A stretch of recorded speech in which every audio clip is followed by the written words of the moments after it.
Pourquoi, à ton avis, un jour un prospect va dire oui, et puis le lendemain, un autre prospect dit non, alors qu'ils ont exactement les mêmes besoins, et que tu présentes ton offre exactement de la même manière? C'est une question de psychologie. Aujourd'hui, on va voir ensemble les mécanismes invisibles qui se cachent derrière chaque décision d'achat. Et surtout, comment toi, en tant que closer, tu vas pouvoir les utiliser dans tes appels de vente pour augmenter ton taux de closing. Je m'appelle Thomas, je suis closer depuis quasiment 2 ans, plus de 60% de taux de closing à mon actif aujourd'hui.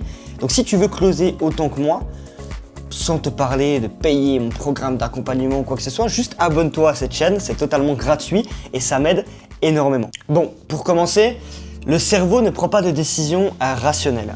Décision égale émotion. C'est pour ça que je le dis souvent, il faut faire ressentir des émotions à vos prospects. Sinon, il n'y a pas de décision. Simplement. Tout achat vient d'abord d'un besoin. Là, on va voir ensemble le rôle de la douleur et du désir. Donc, tout achat vient d'abord d'un besoin, d'une situation actuelle qui les embête et d'une situation désirée qui, pour eux, est impossible à atteindre, est trop loin, ils n'ont pas les clés pour, etc., etc. Et c'est là où ton offre rentre en jeu, justement. Exemple, si tu rejoins mon académie, par exemple, tu n'achètes pas un programme d'accompagnement dans le closing. Non. Ce que tu achètes réellement, sur lequel tu investis, c'est une transformation. Tu investis dans la transformation, tu n'investis pas dans le programme en lui-même. Tu t'en fous, je peux proposer ce que tu veux, tant que toi tu as des résultats, ça te va. Tu investis pour avoir des résultats. Et c'est parce qu'aujourd'hui tu as une situation actuelle qui ne te plaît pas, et une situation désirée qui t'as trop envie de l'avoir, mais elle est beaucoup trop loin pour ta situation actuelle. Elle est beaucoup trop loin par rapport à tout ce que tu mets en place aujourd'hui et tu ne sais pas comment l'atteindre, que tu rejoins mon programme. Puisque moi, je vais pouvoir te faire passer de ta situation actuelle à ta situation désirée en moins de 3 mois. Est-ce que tu commences à comprendre ce que je te dis? En closing, grosso modo, ce que je veux te dire, c'est que ton rôle, c'est de faire sentir cet écart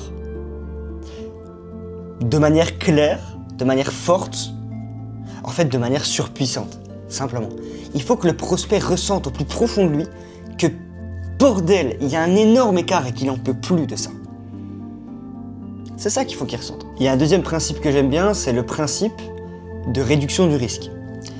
Les gens veulent acheter, mais il y en a beaucoup qui ont peur de se tromper. Et qui vont te sortir, tu sais, l'objection « Ouais, mais je sais pas si ça va marcher pour moi. » Là, il faut absolument en fait que le prospect réduise son risque dans sa tête. En fait, dans la tête d'un prospect, toi, ton objectif, ça va être de réduire le risque dans sa tête.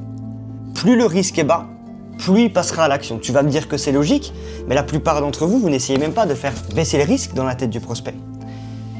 Et il faut que tout au long de l'appel, votre script soit fait pour qu'il pense que ça va marcher pour lui. Ouais, ça va marcher pour lui. C'est évident que ça va marcher pour lui. Et ça, il y a plusieurs choses. Avec de la preuve sociale, en faisant un bon appel, en creusant bien les douleurs, en faisant preuve d'autorité, etc., etc. Ça, on le voit déjà dans les vidéos d'avant sur ma chaîne YouTube. Donc encore une fois, abonne-toi et va checker toutes mes vidéos. Ça sera beaucoup plus rapide que t'expliquer tout maintenant. Ce que je veux t'expliquer, c'est que si tu ne rentres pas dans la psychologie du client, du prospect, pardon, ça ne deviendra jamais ton client, justement. Tu ne vas jamais closer quelqu'un si tu ne rentres pas dans sa tête. Simplement. Donc, premier principe, comprendre que un besoin vient toujours d'une douleur et d'un désir. Tout achat vient d'abord d'un besoin, d'accord? Et le deuxième principe, c'est qu'il faut réduire le risque. Le troisième principe, c'est qu'il faut que le prospect ait confiance. Bon, ça va de soi, d'accord? Par contre, le prospect, à 80%, il va avoir confiance en 3 choses. Enfin, 80% de la vente, est basée sur la confiance en 3 choses. Le produit que tu vends, la marque que tu incarnes, donc l'entreprise que tu incarnes, l'image de la marque, l'image de l'entreprise, et toi, le vendeur. S'il y a un des 3 points là qui n'est pas bon, tu ne vendras jamais. Tu ne vendras pas. En closing, il faut que tu incarnes la confiance. Que ce soit par rapport à ta posture, ton ton de voix, ton écoute, ton parcours, le fait que tu t'intéresses réellement à elle, que tu crées de la connexion émotionnelle avec la personne. Encore une fois, ça a plein de vidéos YouTube sur ma chaîne, tu verras. Là, ce que je te dis, la psychologie derrière une décision d'achat, c'est du closing qui est poussé. C'est une fois que tu maîtrises toutes les bases. Donc là, tu peux regarder cette vidéo, mais si tu ne maîtrises pas toutes les bases, je te laisse aller voir les autres vidéos. Ok ? Comment traiter les objections, les 5 étapes d'un appel de vente, comment creuser les douleurs, comment... Voilà, c'est super important.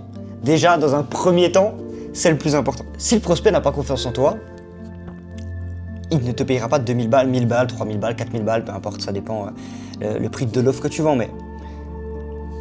Non, c'est impossible, ok ? L'autre outil qui est super puissant et que moi j'adore, c'est l'urgence et la rareté. Alors tu vas me dire, attends, ça veut dire quoi ? Concrètement, il ne faut pas en abuser. Mais moi, ce que je mets dans mon accompagnement et dans ma formation, dans mon script de vente, etc., c'est que avant de présenter ton offre, il faut engager le prospect à prendre une décision à la fin de cet appel. C'est pour moi le minimum que tu dois faire, puisque déjà tu ne dois pas perdre ton temps avec un « je vais y réfléchir ». La personne, si elle va y réfléchir, elle ne va plus jamais revenir. Je te dis ça sur plus de 2000 appels de vente que j'ai pris. 97% des gens ne reviennent jamais et les 3% restants, 90% d'entre eux reviennent avec un an. Donc en fait, tu as 0,1% des gens peut-être qui vont dire oui à la fin, mais ça vaut vraiment pas le coup de perdre son temps en appel de vente pour 0,1%, crois-moi. Donc, exemple, petite phrase que tu peux dire, ok, pour poser le cadre juste avant de présenter ton offre, et je le dis bien, juste avant de présenter ton offre, mais juste avant, une fois que tu as fait le creusage des douleurs, les objectifs, que tu as vu tout ensemble, et que tu vas présenter ton offre juste avant, ok. Tu dis, écoute, je vais t'expliquer comment je fonctionne, ok. Si jamais tu as des questions, j'y répondrai avec plaisir. Et puis le but, c'est qu'à la fin de cet appel, tout soit clair pour toi et que tu aies toutes les données nécessaires pour qu'on puisse prendre une décision, savoir si on part ensemble ou pas. C'est good pour toi, Gaëtan ? Simplement. Tu vois cette phrase-là, cette question, c'est tout con, mais le prospect, il n'y en a aucun qui m'a dit non. Sur plus de 2000 appels, aucun. Je dis bien aucun.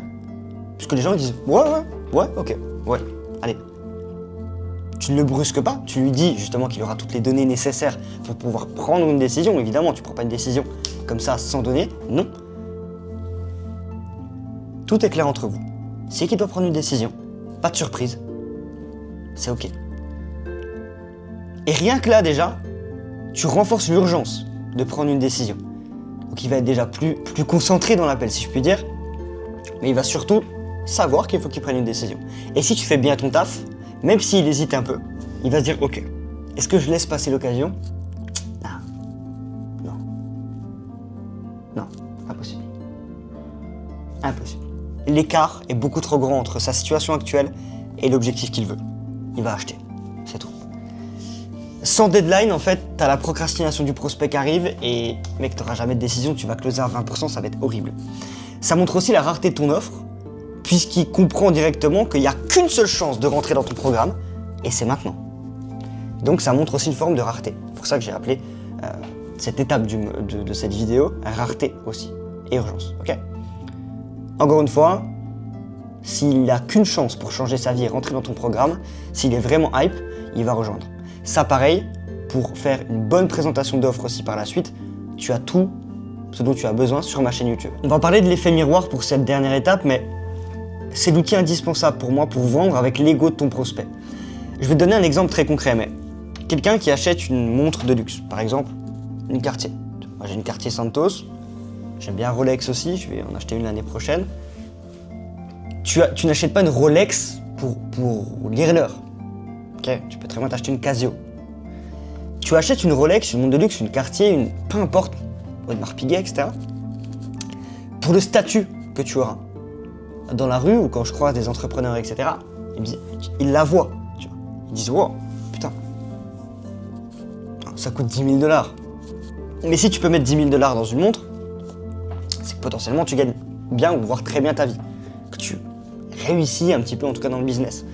Donc ils ont envie de parler avec toi. Donc ça t'apporte des opportunités. Donc en fait, tu achètes une Cartier ou une Rolex, non pas pour lire l'heure, pour les opportunités que ça va t'apporter, pour le statut social que ça va t'apporter. Ok ? Le programme qui va acheter avec toi, c'est la même chose. Il faut le faire se projeter. C'est super important. Qu'il sache exactement ce qu'il veut. C'est quoi ses objectifs concrets, précis, nets, dans les détails. Et il va acheter ton programme non pas pour apprendre le closing par exemple, non. Il va acheter ton programme pour atteindre ses objectifs. Et il faut jouer avec son ego dans le sens où s'il n'achète pas ton programme, il n'aura pas ses résultats. Et ça, il faut lui faire comprendre. Encore une fois, pour tout ça, vidéo très simple sur ma chaîne YouTube. Je pense que déjà avec cette vidéo, on arrive à la fin, mais tu as déjà pas mal de choses. Là, on a vu ensemble le rôle de la douleur et du désir, le principe de réduction de risque. Il faut que le prospect ait confiance aussi, donc la confiance, l'urgence et la rareté, et l'effet miroir. N'hésite pas, dans l'effet miroir, c'est pour ça que je l'appelle comme ça, à te fixer au prospect. C'est-à-dire que si le prospect il aime le foot, t'aimes le foot. Si le prospect il ressent ça, tu ressens ça. Si le prospect il ressent ci, tu ressens ci. Peu importe, tu fais tout comme le prospect, sans te foutre de sa gueule non plus, évidemment. Il faut pas que ce soit cramé non plus. Mais il faut vraiment que tu te mettes à la place du prospect, c'est super important. Je ne vais pas en dire trop parce que sinon la vidéo va durer 45 minutes, ça va être horrible. Vous avez dans tous les cas toutes les étapes d'un appel de vente, donc la présentation, les creusages des douleurs, les objectifs, la présentation de l'offre et le traitement des objections. Vous avez tout ça sur ma chaîne YouTube, encore une fois. Donc vous n'avez plus d'excuses pour ne pas vous lancer, pour ne pas monter en compétences. Maintenant, si tu es une personne qui veut se lancer dans le closing, encore une fois, premier lien dans la description, c'est un lien Calendly, ok, avec justement mon lien pour prise de rendez-vous. Donc c'est bien de prise de rendez-vous. Tu cliques dessus, tu prends rendez-vous avec moi. On voit ensemble si oui ou non tu es fait pour le closing. On voit ton profil un petit peu. Je t'explique comment moi je fonctionne. Et si c'est ok pour toi, on part ensemble et on va chercher tes putains d'objectifs et ta liberté avant décembre 2025. Donc dans 4 mois, simplement. C'était Thomas, j'espère que cette vidéo t'a plu. Ciao!